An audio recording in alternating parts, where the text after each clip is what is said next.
다윗의 신앙의 그 훌륭한 점, 하나님 앞에서 훌륭한 점이 있다면 그 중에 하나가 뭐냐면 하나님께서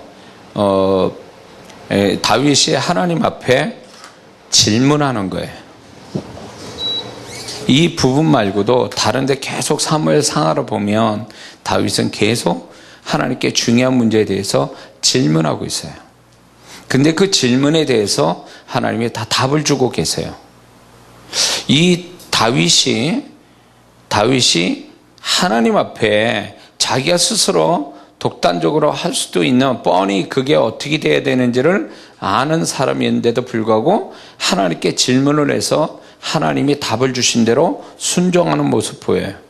이것이 다윗의 생애에 하나님과의 어떤 관계 속에서 아주 중요한 태도라는 것입니다.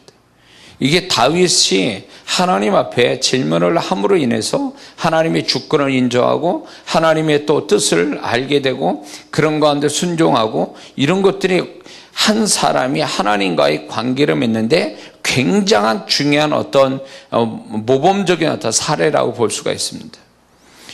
질문을 함으로 인해서 하나님의 주권을 인정하고 자기는 거기에 어떤 그 조연이나 엑스트라로 인정하는 자기의 어떤 위치를 그런 식으로 질문을 해서 하나님께 보여드리는 거고, 또한 그분의 음성을 들음으로 인해서 답을 얻음으로 인해서 하나님이 이렇게 생각하시구나 저렇게 생각하시구나 이러면서 질문 속에서 하나님의 답을 통해서 하나님의 마음을 헤아리고 있었다는 거죠. 그게 계속 반복된다고 해보세요. 그러면 계속 하나님이 말씀을 하실 때 그 들어진 하나님의 말씀이 하나의 정보가 아니라 들어진 말씀을 통해서 하나님의 마음을 읽을 수가 있다는 거죠.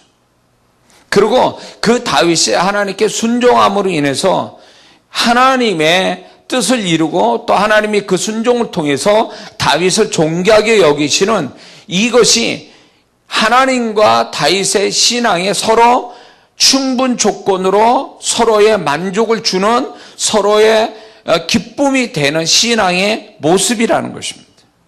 그런데 문제는 뭐냐면 우리 한국 사람들은 하나님 앞에 하나님뿐만 아니라 우리 경직된 사회 속에 사는 나이 먹은 저같이 나이 좀 된 사람들은 질문하는 것을 옛날 그 우리 분위기에서는 질문하는 걸 좋아하지 않았어요. 아랫사람이 윗사람한테 질문하는 거 별로 안 좋아해요. 학교에서도 질문하는 거 별로 안 좋아한다고. 질문하는 친구를 좋아하지 않았어요.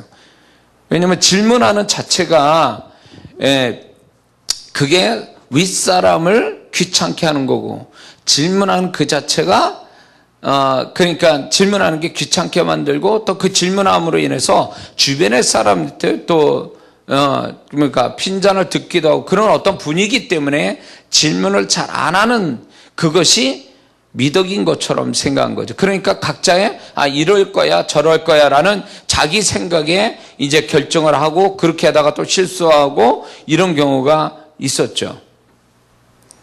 근데 그런 질문하지 않는 태도가 결국 올바른 답을 얻지도 못하고 그게 자기 착각에 빠지게 되고 자기 모순에 빠지게 되고 뭔가 잘못된 어떤 결과로 가져오는 원인이 된다는 것입니다. 예를 들어서 이제 남자들은 대개 이제 낯선 데 가면 저는 내비게이션이 있으니까 지금이야 뭐 이제 내비게이션 가르치니까 잘 가를 수 있는데 옛날엔 지도책 보고 가면 길이 헷갈려요. 그러면 가다가 제일 좋은 건 가다가 물어봐요. 그 동네 사람한테 물어보면 답을 알고 바로 갈 수 있는데 또 남자 같은 경우에는 안 물어봐요. 자기 고집이 있어가지고 자존심 있어가지고 안 물어봐요. 그래서 가다가 뺑뺑 돌고 고생 바가지를 한 다음에 또 이렇게 길을 찾아가는 경우가 있어요. 질문하면 되는 거를 질문을 하진 않는 거죠. 이게 어떻게 보면 우리 한국 사회의 경직된 사회에서 뿐만 아니라 질문을 하지 않는 어떤 남자 같은 경우에는 자존심 문제가 있는 거예요. 대부분 질문을 안 하는 사람들이 누구냐면 교만한 사람, 자존심 강한 사람, 고집이 센 사람, 고정관념이 많은 사람, 혼미한 사람, 내성적인 사람, 이런 사람이 질문을 잘 안 해요. 근데 그 질문을 안 한다는 것이 굉장히 자기한테는 치명적이고 그게 결국에 와서는 질문 하나 던져서 쉽게 답을 얻을 것을 뺑뺑이 돌아가지고 고생 바가지로 하고 그리고 답을 얻는 어리석음을 범할 수 있다는 거죠. 근데 우리의 신앙에 있어서 이 질문한다는 건 굉장히 중요한 신앙의 태도거든요. 질문한다는 것은.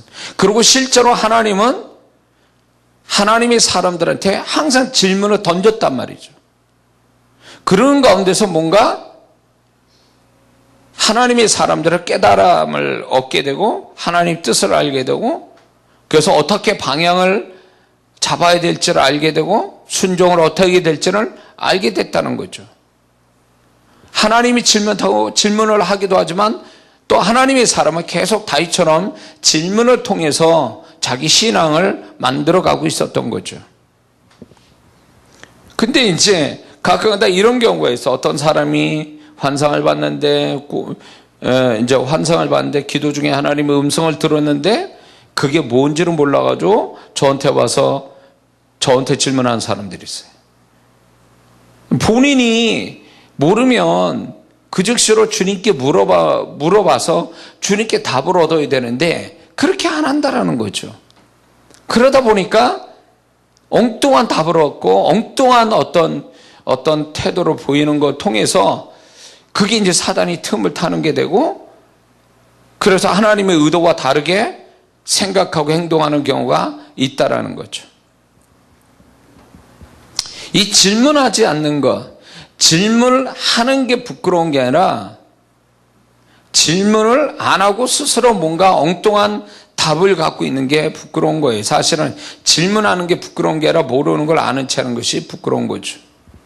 그래서 무지의 3종류가 있어요.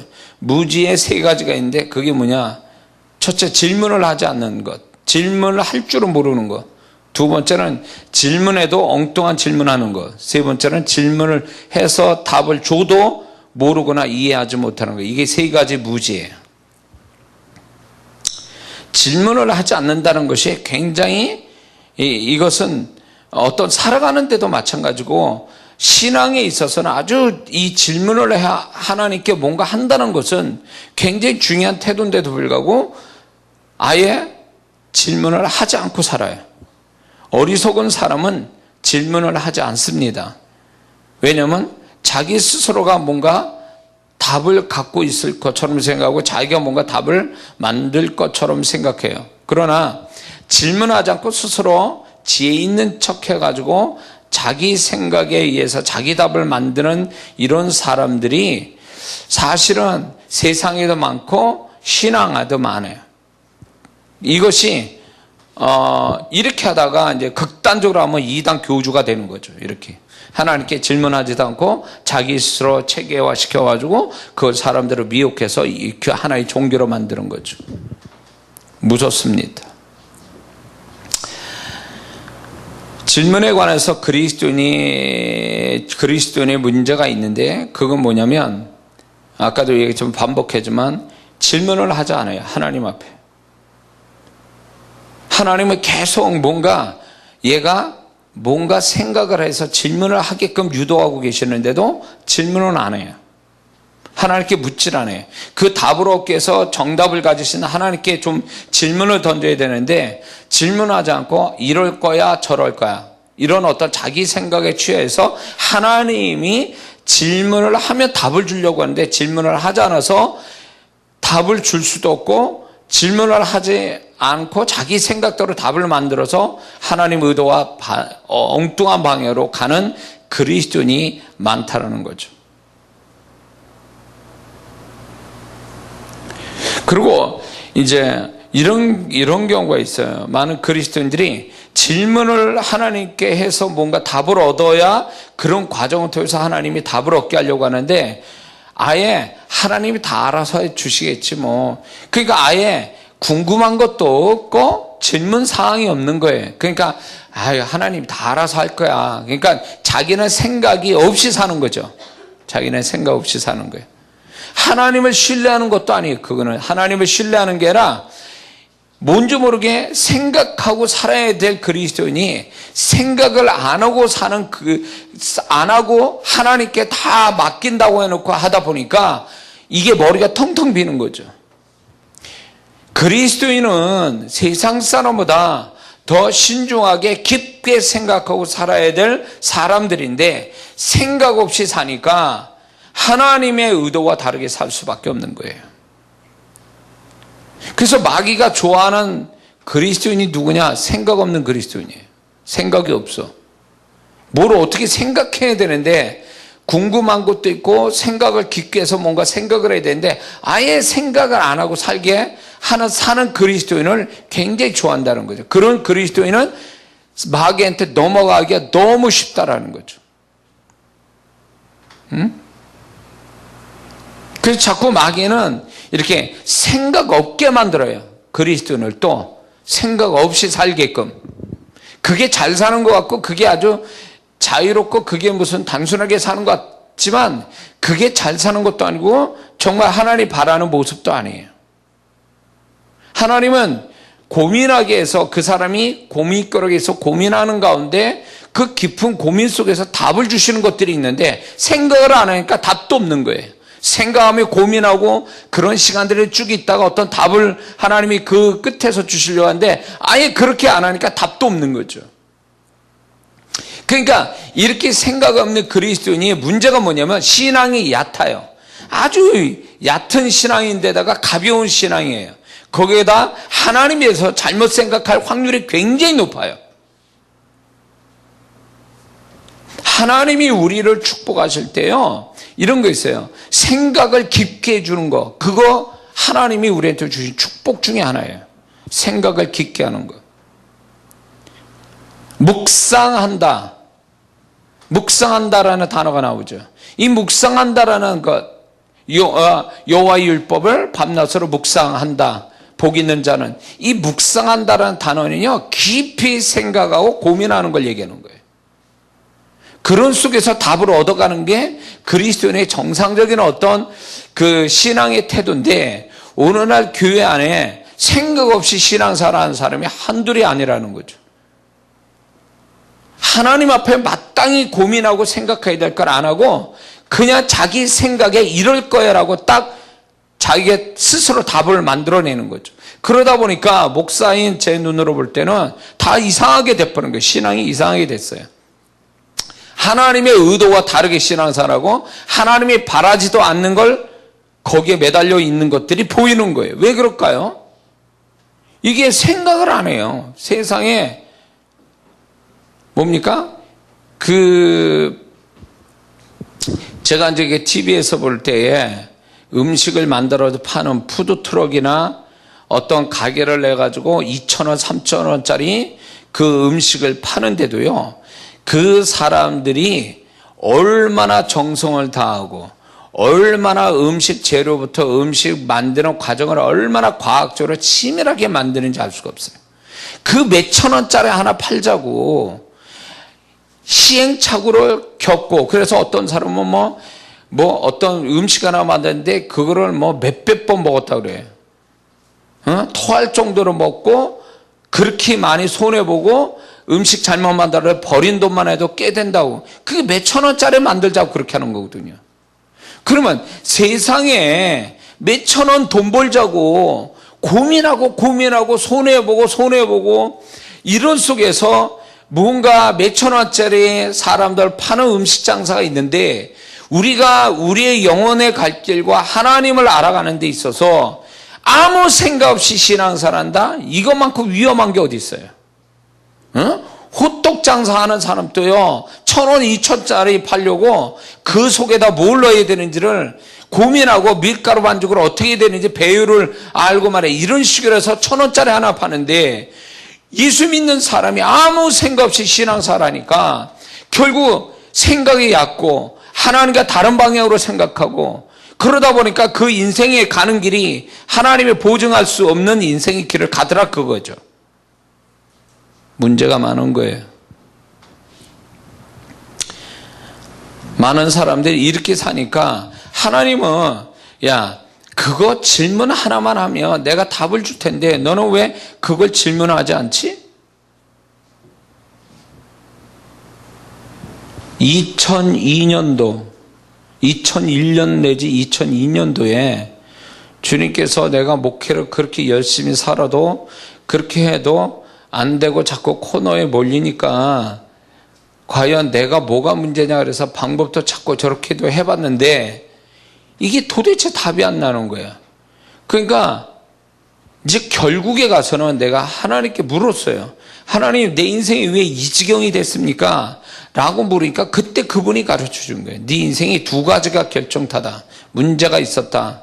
네 멋대로 살고 네 멋대로 살고 그 다음에 너답지 않게 살았다. 이 두 가지의 음성이 제 인생을 바꾸는 계기가 됐거든요.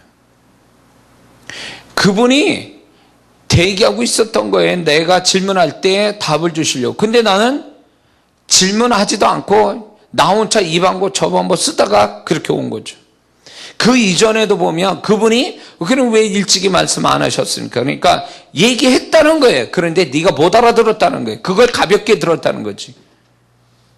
그 정도로 내가 고정관념과 고집이 센 사람이었기 때문에 내 인생의 정답을 가진 하나님이 답을 주려고 해도 답을 주셨는데도 내가 못 알아챌 만큼 강한, 내 생각에 강한 사람이었고, 그러다가 삥삥 돌다가 안 되니까 최후에 하나님께 질문하니까 하나님이 쉽게 방법을, 그 답을 주심으로 인해서 내 인생이 그때부터 바뀌었다 그거죠. 지금 또 어쩌면 저도 그럴 거예요. 내가 왜 이렇게 돼 있지? 뭐가 이렇게 돼 있지? 질문을 해야 되는데 혼자 생각하고 혼자 답을 얻고 이러다 보니까 인생이 하나님하고 같이 가는 게 아니라 하나님과 반대로 가는 경우가 많았다 그거죠.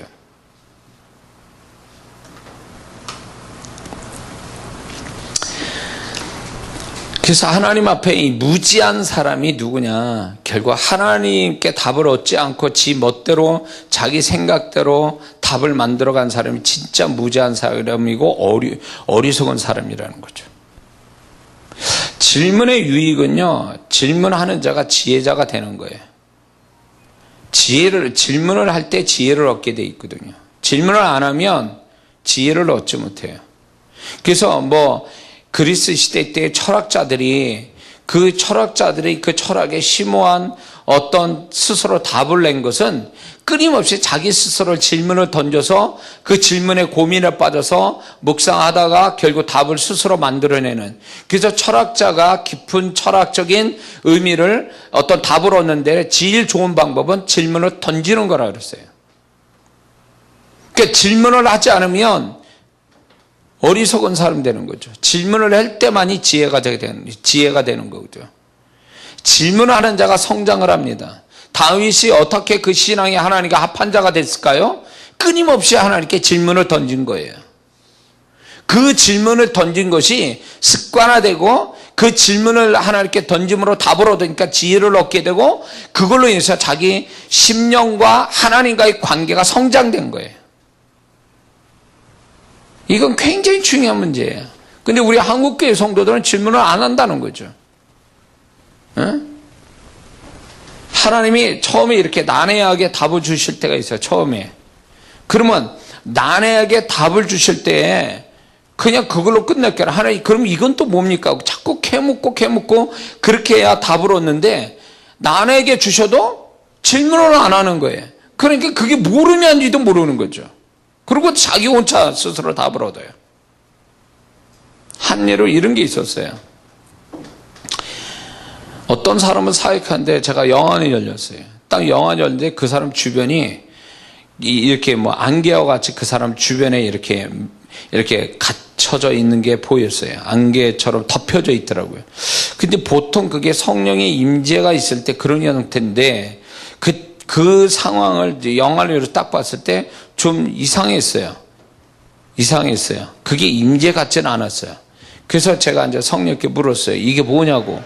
딱 물으니까 성령께서 그거는 그 사람의 입에서 나온 언어가 그 언어가 안개와 같이 그 사람을 둘러 덮어서 그 언어에 지금 불이익을 당하고 있다. 그 언어가 그 사람 주변에 안개같이 있어서 그 언어로 자기 언어로 해서 자기가 손해보고 있는 거다. 이런 식으로 가르쳐 주셨거든요. 그러니까 모르면 자꾸 물어야 되거든. 근데 안 물으니까 뭐가 문제를 보는 거죠. 하나님이 가르쳐줘도. 하나님께 질문한다는 것은 나의 어리석음을 알게 하고 어리석음이 결국은 사라지게 하고 하나님의 마음을 더욱 알게 된다는 거죠. 그리고 그것이 결국에 와서는 이 질문의 끝에는 뭐가 있냐면 하나님의 마음을 알고 그분과 친밀한 소통을 가져오게 하는 가장 중요한 신앙의 태도가 된다는 거죠. 질문하는 게 어리석은 게 아니라 질문하지 않고 지 멋대로 생각하는 게 어리석음이라는 거죠. 아브라함이 보세요. 아브라함이 창세기 22장 가서는 이삭을 바치는 데까지 가요. 그 신앙이 하루아침에 된 줄 아세요? 자그마치 30년 이상 40년 가까이 하나님과 같이 더불어 살면서 아브라함이 하나님께 얼마나 많이 질문하고 하나님을 얼마나 질문한 가운데 하나님을 알았으면 하나님을 신뢰하는 자가 됐으면 자기 아들마저도 바칠 수 있는 그런 믿음이 있었겠냐 그 얘기예요. 그 믿음이 하루아침에 만들어진 거냐 이거예요. 아니요. 나는 그 믿음이 하나님과 끊임없는 소통 가운데 끊임없이 아브라함을 하나님께 질문했을 거라는 거예요. 보세요.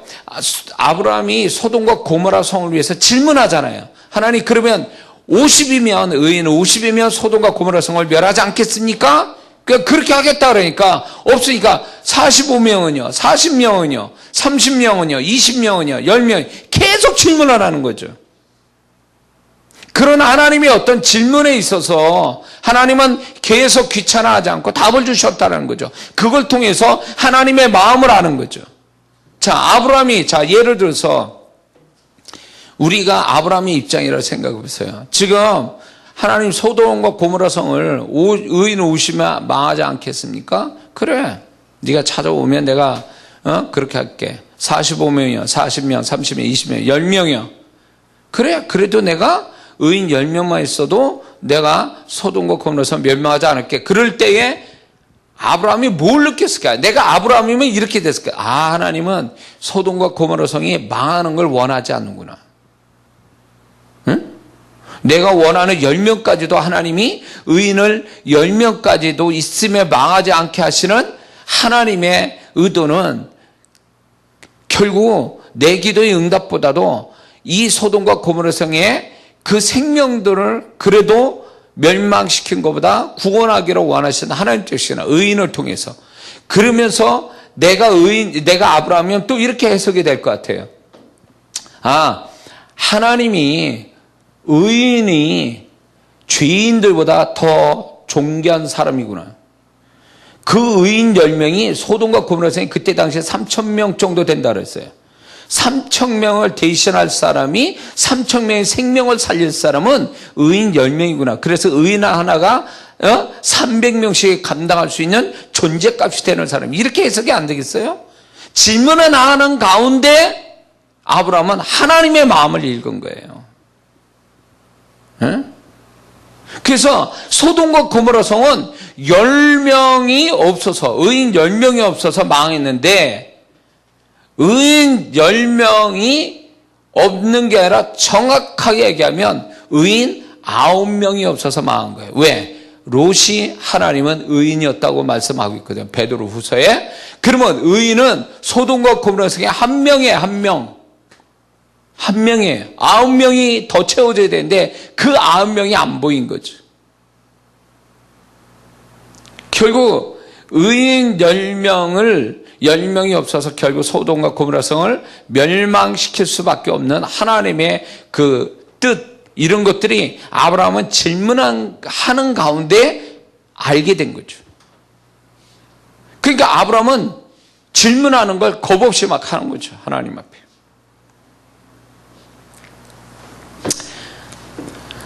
자, 그래서 질문을 우리가 하나님께 하는데 질문에 대해서 하나님은 두 가지 모습을 우리에게 나타내 주세요. 그게 뭐냐면 질문을 하도록 하나님이 이끌어 주시면서 또 답을 스스로 답을 계시해서 스스로 알게끔 하세요.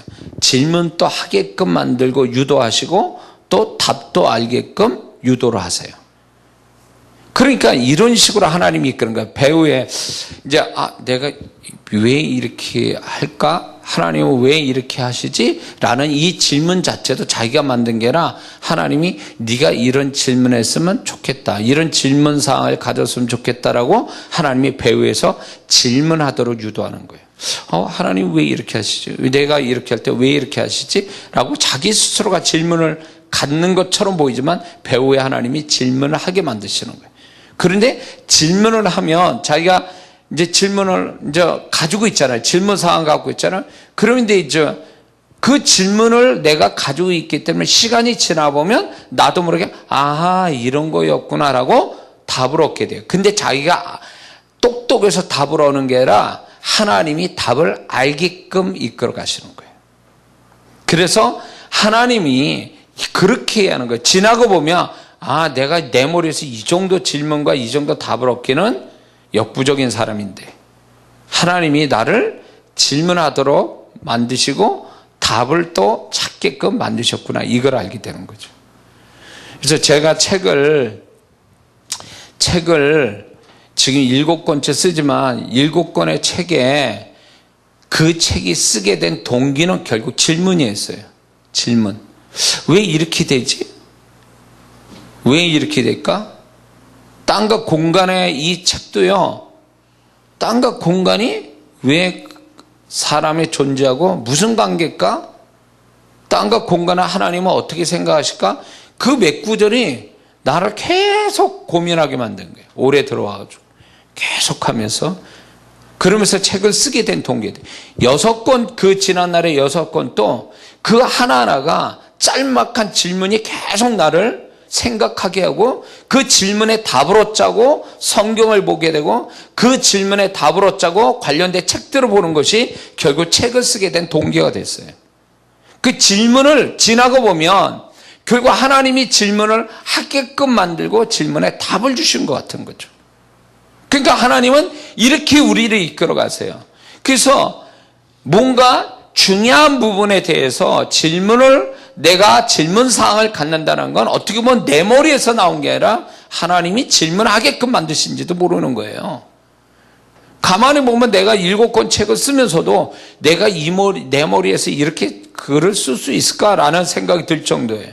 왜냐면 나는 글을 쓸 줄 모르는 사람이에요. 쓰는 자체를 싫어하는 사람인데 썼다라는 자체가 돌이켜보면 하나님이 나를 질문하게 만들고 질문한 거를 답을 내게 해서 그걸 글로 쓰게 하는 이런 것들이 결국 보면 하나님이 다 유도하신 거예요. 배후에서.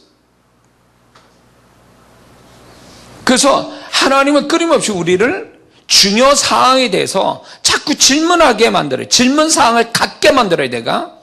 그거는 하나님이 답이 이미 답을 주시려고 질문을 하는 거지 답도 없는 질문을 하지는 않거든요.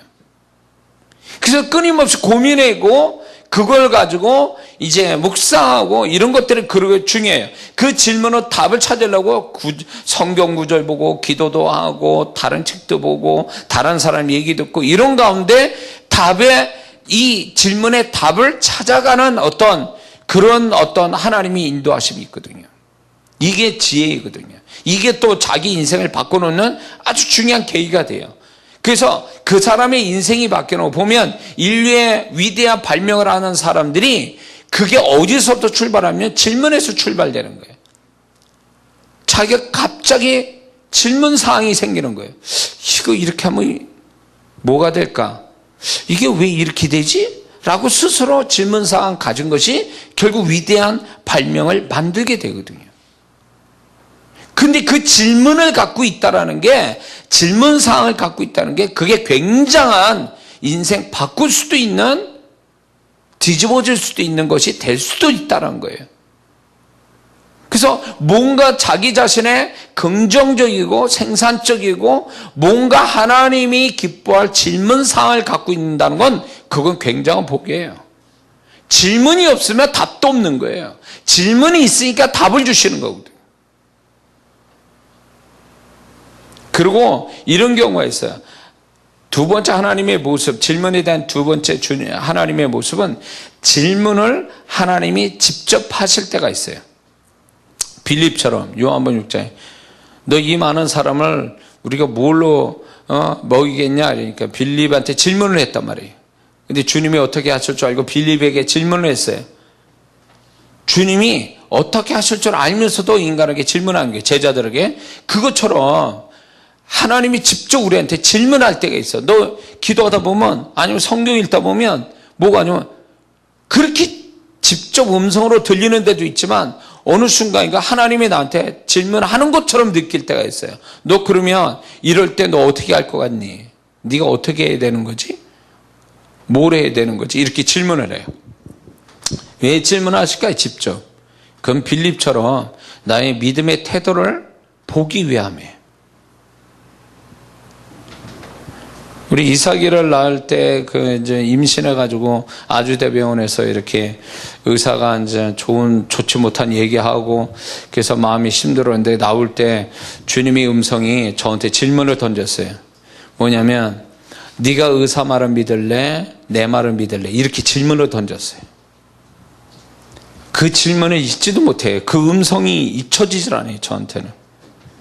근데 내가 주의 말씀을 믿습니다. 그러니까 그때 내 믿음의 고백에 주님이 하실 말씀이 뭐였냐면 그러면 네 믿음대로 되라. 그 음성이 이 성경의 복음서에 나타난 네 믿음대로 되라는 그 음성을 내가 그 음성을 알아들어요. 그게 어떤 음성인지를 알고 있다고요. 그때 그 경험으로. 그러니까 주님이 질문을 직접 던질 때는요. 그 의도는 뭐냐면 내가 믿음의 말을 하는 걸 듣기 원하세요. 그러는 거예요. 빌립처럼 계산적인 얘기하는 게 아니라 믿음의 고백을 듣고 싶어 하시는 거예요. 그럴 때 그분이 질문할 때 내가 그렇게 말하면 그분이 그 믿음의 고백대로 축복해 주신다는 거죠. 그리고 주님이 직접 질문을 하실 때에 질문하실 때는 이런 의도에서 질문하는 거예요. 너 고민 좀 해볼래? 그런 거예요. 실제로 그런 일이 굉장히 많았어요. 저한테는. 홀로 이렇게 있다가 기도하다가 책을 읽다가 성경 보다가 질문이 들어와요. 들리기도 하고 그렇게 질문하신 것처럼 느낄 때가 있어요. 그러면 그게 엄청난 고민이 되는 거예요. 간단하게 답을 얻는 질문이 아니라 많은 생각을 해야 답을 얻을 수 있는 질문을 주실 때가 있어요.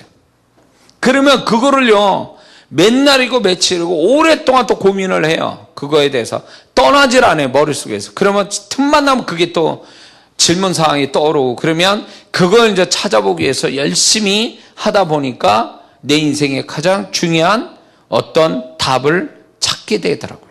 그러니까 하나님이 우리를 질문하실 때 두 번째 의도는 이거예요. 너 싫고 고민 좀 해봐 이라는 거예요. 고민을 하게끔 만들도록 질문을 던질 때가 있어요. 그러면 그 질문을 하시는 거에 대해서 고민하는 거를 귀찮아하거나 그러지 말고 그거를 정말로 고민을 많이 해야 돼요. 하나님 앞에서. 그러다 보면 그 질문의 끝에서 고민의 끝에서 주님이 딱 빛과 같은 답을 딱 주실 때가 있어요. 아, 이거였구나. 이거였구나. 그 하나가 나를 그 답을 얻을 때 오는 나의 지혜가 생기고 그 답을 하나 얻었을 때 인생의 방향이 틀리고 답을 하나 얻었을 때 하나님을 달리 보게 되는 그런 축복이 있어요. 그러니까 이 머리를 생각을 비우고 사는 그리스도인은 참 위험한 사람들이에요. 우리가 환난을 당하고 고난을 당하잖아요. 고민 많이 해야 돼요. 그 문제를 풀기 위해서라기보다도 하나님이 왜 이렇게 하실까에 대해서 하나님께 자꾸 질문을 해야 되고 하나님께 답을 얻으려고 고민을 많이 해야 되거든요. 그래서 그 환난과 고난을 당하는 것보다도 내가 이거에 대한 질문의 답을 얻지 못하는 걸 더 힘들어하는 사람이 돼야 되거든요. 답만 얻으면 아 이것 때문이구나. 딱 그럼 답 나오면은 그 고난과 환난도 아무것도 아닌 거거든요. 그거는. 답이 보이는 일이니까.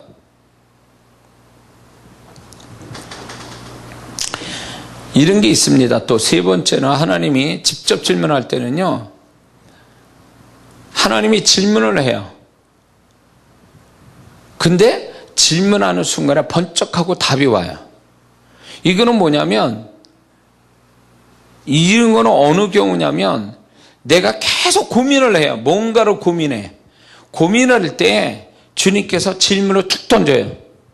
내가 한참 고민하는데 너 그러면 이 고민 속에서 너 이러면 어떨 것 같니? 라고 이렇게 질문을 툭 던지면 내가 여지껏 고민해왔던 답이 그 질문에서 딱 나와요.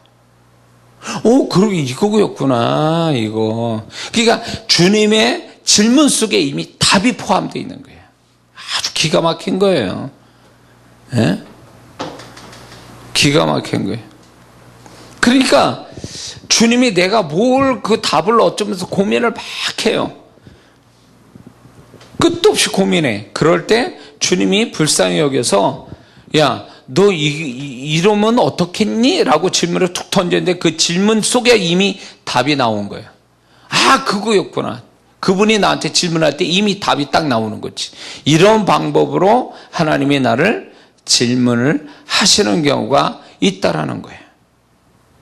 그래서 우리가 질문을 하는 것은 질문 사항을 갖는다는 건 굉장히 바람직하고 신앙이 좋은 태도인데 질문을 하는 자는요, 항상 자기가 뭘 모르고 있다라는 걸 겸손히 인정이 돼야 질문이 돼요. 뭘 아는 척하면 이게 질문이 안 되죠. 나는 정말 뭔지는 모르지만 뭘 몰라. 그래서 그 모르는 걸 인정할 때 질문이 되어질 수 있고, 또 알기를 간절히 원해. 질문만 던지고 말 게 아니라 알기를 간절히 원할 때에 알기를 간절히 원해서 질문하면 하나님은 그런 질문은 반드시 답을 주시게 돼 있어요. 그리고 질문할 때가 있어요. 어떤 상황, 어떤 때에 질문을 받기를 원하는데 그때를 놓치면 안 된다. 왜? 그때에 답을 주실 게 있거든요. 지나간 다음에 답을 주시는 게 아니라. 이해가 되십니까? 대답을 해요. 지금 이 설교는요, 내가 이 표현을 해내기가 참 쉽지 않았어요. 이 설교로 만들어내는 게. 그러니까 다윗의 신앙이라는 거는 결국 질문으로 인한 성장한 신앙이었고, 그걸로 인해서 하나님 마음을 헤아렸고, 그걸로 인해서 순종하는 사람이 됐다, 그 얘기죠. 그리고 질문자의 올바른 태도는 미리 선입견을 갖지 않는 거예요. 이럴 거다 저럴 거다. 아예 그런 생각을 하지 않는 것이 올바른 질문자의 태도라는 거죠. 그리고 이해될 때까지, 답을 얻을 때까지 질문하는 것이 가장 좋은 질문자의 태도라는 거죠. 그리고 하나님이 알려주실 때까지 기다리는 법을 배워야 됩니다. 내가 하나님께 질문 던졌어요. 그러면 그분이 나를 답을 주실 걸 끝까지 기다리는 거예요. 그거를 하바국서 2장 1절과 2절에 이렇게 하바국이 고백합니다. 내가 내 파수하는 곳에 서며 성루에 서리라. 그가 내게 무엇이라 말씀하실는지 기다리고 바라보며 나의 질문에 대하여 어떻게 대답하실는지 보리라 하였더니 여호와께서 내게 대답하여 이르시되 너는 이 묵시를 기록하여 판에 명백히 새기되 달려가면서도 읽을 수 있게 하라, 이렇게 했어요. 하바국 선지자가 질문을 가졌어요. 그 질문을 답을 얻기 위해서 기다렸다 그랬어요. 그러니까 하나님이 결국 그 답을 주셨다 그랬어요. 그래서 우리의 신앙에 하나님이 업그레이드 시켜가는 데 있어서 아주 중요한 단서가 있는데, 그 사람의 신앙이나 축복이나 모든 걸 업그레이드, 버전을 높일 때는요, 반드시 하나님이 그 시점에서 뭘 주자면 아주 정확한 질문사항을 갖게 만드신다는 거예요. 제가 그래 왔거든요. 저는 방언밖에 못했어요. 방언밖에 할 줄 모르는 사람이 있어요. 은사적 측면에서. 근데 제가 일권의 책은요, 우리나라에서 나밖에 그 책을 쓸 수 있는 사람이 없어요. 그 이론과 실제는요. 그거는 내가 그 정도의 영의 세계를 알게 된 건요, 끊임없이 그분이 나를 질문하게 만드신 거예요. 이렇게 하면 어떨까? 저렇게 하는 게 맞는가? 하나님 어떻습니까? 이렇게 끝없이 질문 속에서 그분이 계시해 주셔서 그게 정리가 된 거지 내 멋대로 된 게 아니란 말이죠. 그러니까 질문이 없는 신앙은요, 성장도 없고 질문이 없는 사람은 하나님의 축복도 모른다는 거예요. 하나님의 답을 얻지도 못해. 그러니까 하나님에 대해서 무지할 수밖에 없어요. 질문을 안 한 사람은요. 선지자가 하나님의 답을 얻기 위해서 질문하고 기다렸다라는 거. 하나님의 사람이 그랬다는 거예요. 그렇다면 우리도 그렇게 하는 게 마땅하다는 거죠. 근데 우리 한국 사람들의 신앙들이 보면요, 외국 사람들은 계속 하나님께 그 사람들의 책을 보면요, 이 서구의 사역자들이나 아니면 성도들이 쓰는 책들을 보면 제가 공통점이 또 하나가 발견되는데 그게 뭐냐면 질문하고 있다는 거예요. 하나님 앞에 고민하고 있고 질문 사항 가지고 하나님께 질문했고 그런 가운데 답을 얻어서 그 방향으로 내달리는 그런 거를 적고 있더라고요. 근데 우리나라 사람은 그렇습니까? 상황이 벌어져야 상황을 통해서 얘기하는 거죠. 상황을 통해서 이래야 되겠구나 저랬구나 이렇게 하지, 하나님께 먼저 상황이 벌어지기 전에 하나님께 이거는 어떻게 했으면 좋겠습니까? 다윗처럼 일이 벌어지기 전에 하나님 어떻게 하면 좋겠습니까? 이러고 질문하면 하나님의 답을 얻는 그런 신앙이 되냐 그거예요. 안 되니까 자꾸 지 멋대로 가다 보니까 하나님과 의도 없이 가버리니까 헛수고하고 정답도 없고 고장만 바가지로 하고 그런 일들이 많이 생기는 거죠. 이 질문하는 신앙이 얼마나 중요한지 몰라요. 제가 그건 아주 책 7권에서 이미 답이 나온 거예요. 이게 내 머리에서 나오서 내가 그게 그전부터 10년 전부터 계획된 거다? 아니요. 전혀 그렇지 않는 거죠. 하나님이 그 질문 사항에서 답을 주신 걸 가지고 조각난 답을 쓴 게 7권의 책이거든요. 그러니까 그게 정말로 우리가 이제 신앙이 발전하고 내가 뭔가 하나님과 합해가고 뭔가 하나님과 같은 방향으로 가고 하나님의 마음을 읽어가는데 가장 중요한 신앙의 태도는 그 질문하는 거예요. 질문 사항을 갖는 거예요. 하나님이 또 나를 유도해서 질문하게 만들려면 자꾸 또 질문을 해서 답까지 얻는 데까지 가는 이런 태도가 중요한 줄 믿습니다. 근데 질문에는 5종류의 질문이 있어요. 5종류의 질문의 모습이 있는데 5종류가 뭐냐면 첫 번째는 상황에 대해서 A인지 B인지를 알기 위해서 묻는 것들이 있어요. 이게 대표적인 다윗의 질문 태도예요. 이겁니까? 저겁니까?예요.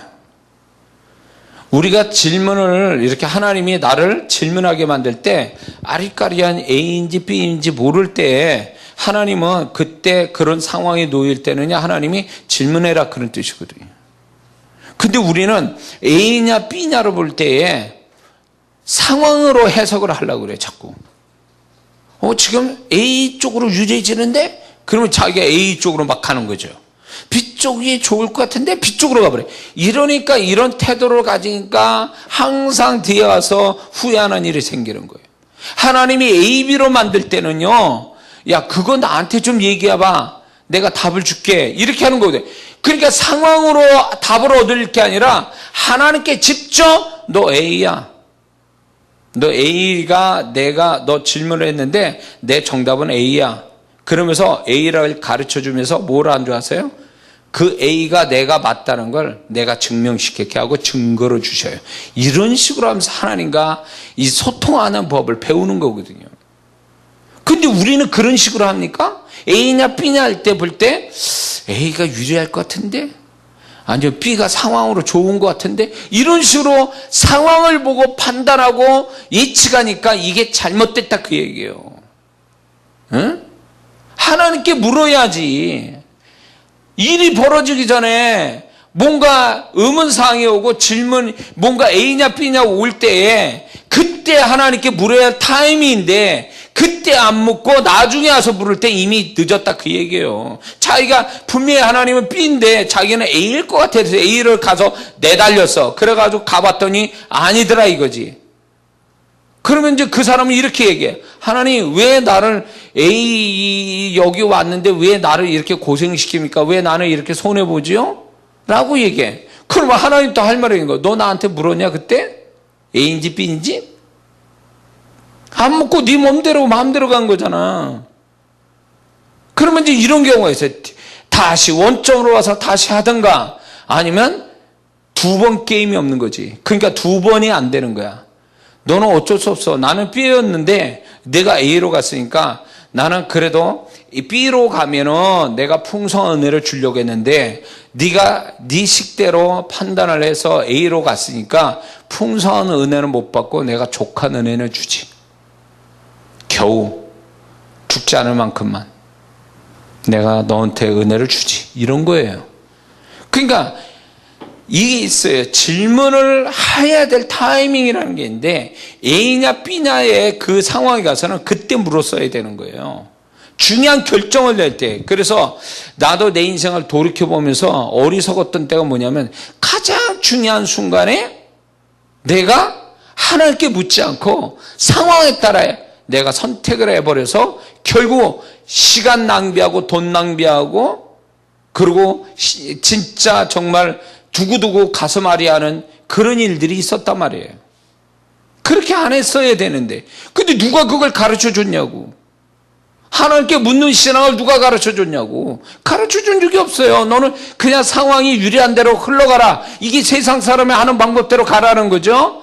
그러니까 그게 잘못됐다 그 얘기예요. 다윗은 안 그랬어요. A냐 B냐 할 때 항상 그 순간에 하나님께 물었단 말이에요. A입니까 B입니까? A다? 그러면 그게 자기 생각의 전부야. 그래서 A로 갔더니 정말 그게 해결이 되고 답을 얻게 되고 그때 A가 이제 하나님이 하기를 잘했구나 이렇게 얘기가 나오는 거죠.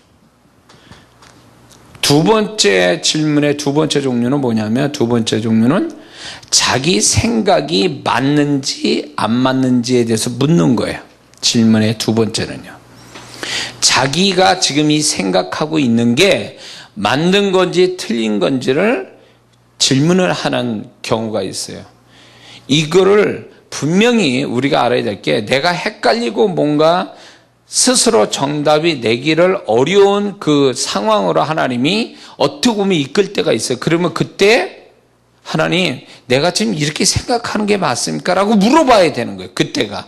왜 혼란스러우면 그때가 질문할 때예요. 하나님 앞에. 내가 뭔가 머리가 복잡하고 내가 정답 내기는 내가 뭔가 좀 나 자신이 내가 나를 신뢰하지 못해. 그때가 질문할 때라는 거예요. 하나님이 그렇게 이끌어가는 거거든요.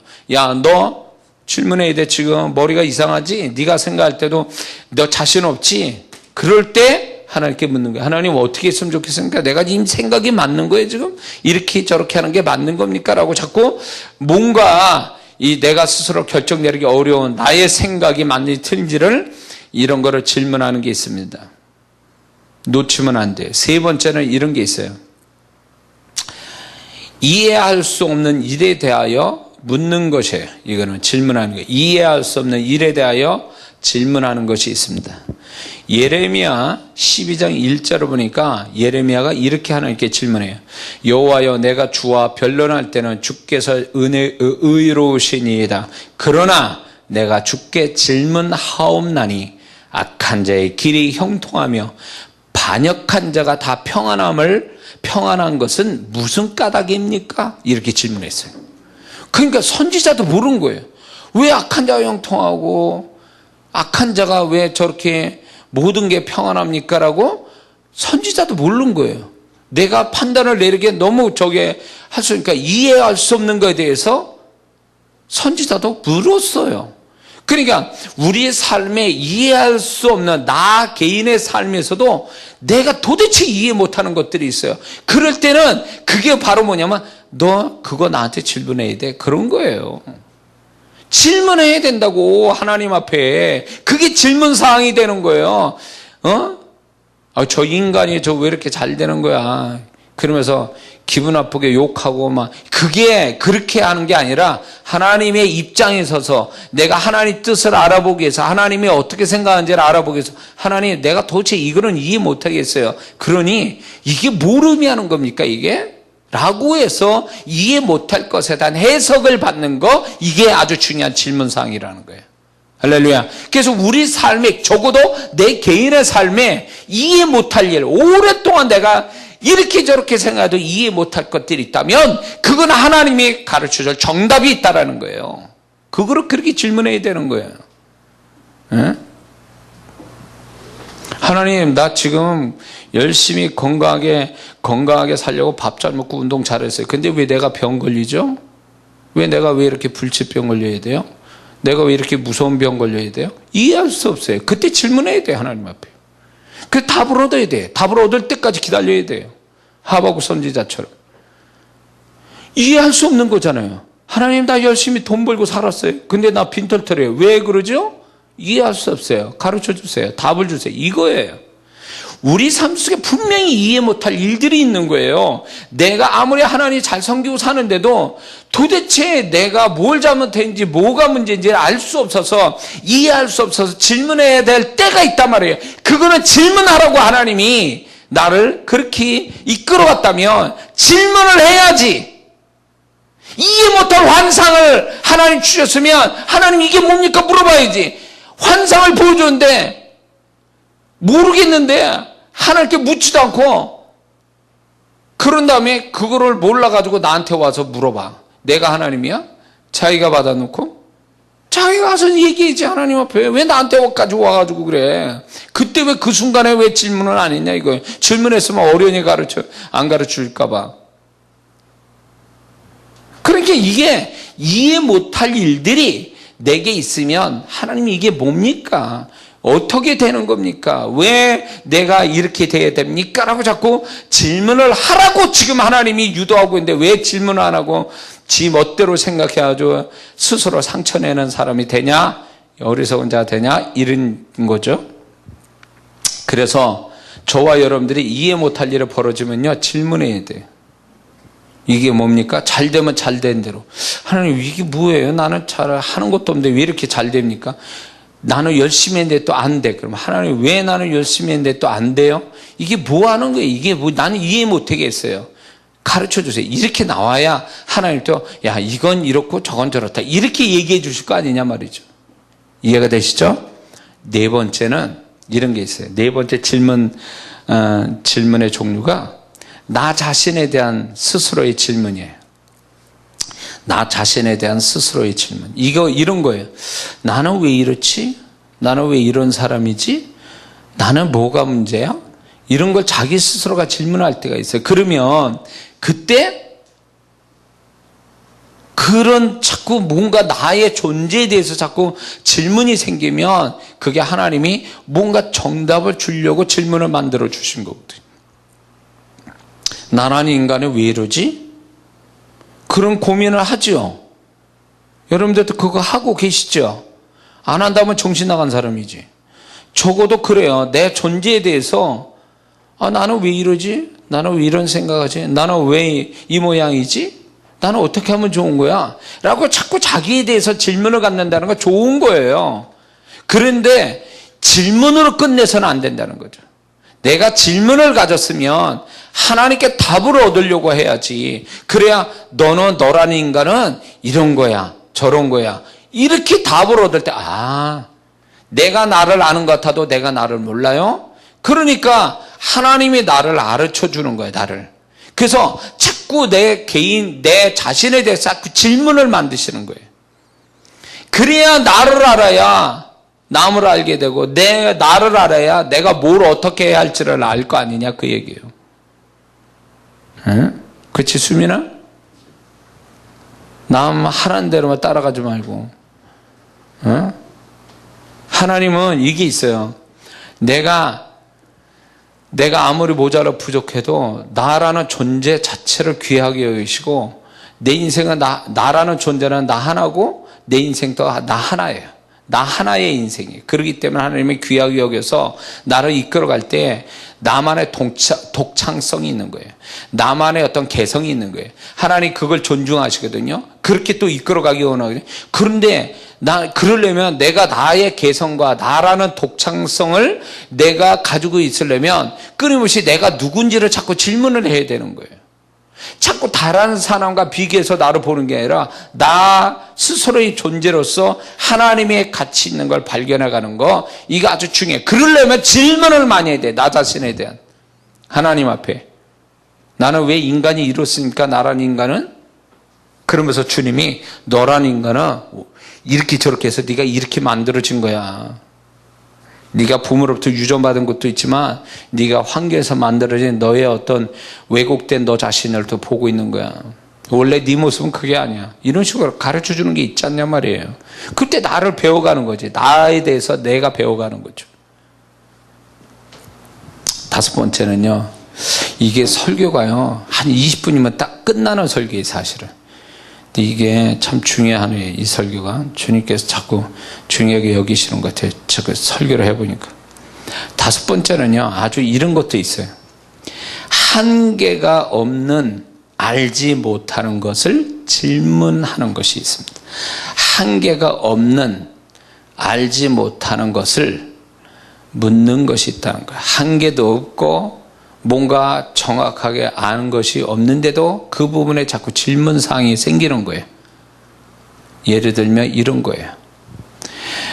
에베소서 5장 18절을 보면 술 취하지 마라. 이는 방탕함이니 너희는 성령의 충만을 받으라. 하나님이 이렇게 말씀했어요. 근데 아니 그 성령 충만이 도대체 어디까지가 성령 충만이냐고. 성경에 성령 충만을 알 수 있는 힌트 되는 말씀은 성령의 열매, 9가지 열매에서 그 힌트가 있어요. 그런데 그것만이 성령 충만이겠냐 말이죠. 그래서 하나님이 어떻게 보면 말씀하실 때 너무 광범위하고 아리까리하게 하신 말씀들이 있어요. 그러면 우리는 어떻게 해야 되냐면 하나님 성령 충만이 어디까지가 성령 충만입니까? 알 수 없는 것에 대하여, 한계가 없는 것에 대하여 질문을 하라는 거예요. 그러면 이런 경우가 있어요. 내가 경험한 성령 충만은 임재가 강해서 내 정신이 확 나가가지고 그분 생각과 그분의 입술을 가지고 말할 때 나는 그때 성령 충만인 줄 알아요. 그런데 이게 성령 충만의 끝이냐? 할 때 그 의문이 드는 거예요. 하나님, 내가 더 성령 충만을 구합니다. 이래요. 그러면 나는 알지도 못해서 어떤 게 더 충만인지 모르지만 하나님 분명히 이게 성령 충만의 끝은 아닐 줄 믿습니다. 그렇기 때문에 더 성령 충만함을 내가 갖게 해주세요. 알 수가 없지만 한계도 없지만 그거에 질문을 던지는 거예요. 하나님 이런 거죠. 예를 들면 하나님 내게 숨겨진 재능은 또 뭐예요? 나도 알 수 없는 나의 재능은 뭐예요? 나도 알 수 없는 내 축복은 또 뭐예요? 이건 알 수가 없어. 한계도 없고 그런 거에 대해서 질문을 던지라는 거예요. 질문을. 그러면 그 막연하지만 그게 실체도 없고 가늠할 수도 없지만 그런 질문을 마구 던져놓으면 하나님이 반드시 그게 차츰차츰 구체화되고 정확하게 가르쳐 준다는 거죠. 아, 이런 거구나, 이런 거. 그래서 질문하는 자에게만 답을 주시지 질문하지 않는 자는 답이 없어요. 그래서 하나님이 질문을 하게끔 유도하는 거고 질문을 하게 만들어서 또 답을 주시는 거고. 그러니까 질문하는 사람이 지혜자예요. 질문하는 자체가 지혜고 답을 얻으니까 또 지혜. 이 중에 지혜를 갖게 되는 거예요. 하나님은 이걸 그렇게 하는 거거든요. 자, 고린도전서 12장 1절을 보면 이렇게 바울이 얘기해요. 형제들아 신령한 것에 대하여 내가 너희가 알지 못하기를 원하지 아니하노니. 이거 이렇게 표현하는지 모르겠어요. 간단하게 네가 알았으면 좋겠다. 신령한 것에 대해서. 그런 뜻이죠. 그러면 잘 보세요. 신령한 것에 대해서 뭘 알아야 된다는 거예요. 뭐. 근데 그 얘기를 하고 있습니까? 신령한 데에서 뭘 알으라는 거예요. 한계가 없어. 뭘 알아야 되는지 감도 못 잡혀. 근데 알아야 된다 이렇게 얘기하는 거죠. 그러면 우리는 이렇게 질문해야 돼. 하나님 신령한 게 뭐예요? 이렇게 질문해야 되는 거예요. 막연하지만 한계도 없고 알 수도 없는 거지만 하나님 뭐예요? 알고 신령한 게 뭐예요? 라고 이렇게 질문하는 사람에게만 신령한 것이 무엇인지를 가늠할 수 있는 하나님의 답이 온다 그 얘기죠. 할렐루야. 그러니 지금 5가지 얘기했죠. 그리고 이제 여기서 질문을 또 이제 우리가 예상되는 질문이 또 이런 거예요. 내가 자주 질문하는 부분이 이건데, 하나님, 더 중요한 게 뭐예요? 더 중요한 게 뭡니까? 지금 이거보다 더 중요한 게 뭡니까? 뭔지는 모르겠어, 나도. 근데 더 중요한 게 있을 것 같아. 그래서 하나님, 더 중요한 게 뭡니까? 이렇게 자꾸 던지는 거죠. 막연하지만. 근데 놀라운 거는 그게 시간이 지나가면서 그 답을 주신다는 거예요. 나는 네가 이게 더 중요하다. 나는 너에게 있어서 이게 중요하다고 생각해. 이렇게 툭 하고 가르쳐주는 게 있어요. 질문했기 때문에 답을 주시는 거예요. 질문했기 때문에. 그러니까 우리가 원초적인 질문이 있죠. 아주 근본적인 질문이 있죠. 뭘 더 알아야 됩니까? 뭘 알아야 되지? 뭐가 더 중요한 거지? 뭐가 더 충만한 거야? 내가 어떻게 해야 되는 거야? 뭐 이런 것들, 막연하지만 진짜 알아야 될 것들, 이런 거를 질문을 해야 되는 거야. 하나님 앞에 자꾸 질문을 해서 뭔지 모르게 하나님 앞에서 내가 지혜로운 자가 되어가기 위해서는 끊임없이 질문사항을 가지라는 거죠.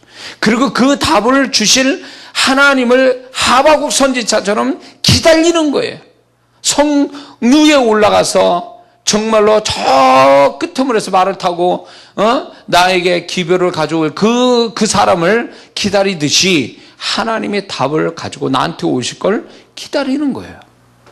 이런 신앙이 얼마나 중요한지 몰라요.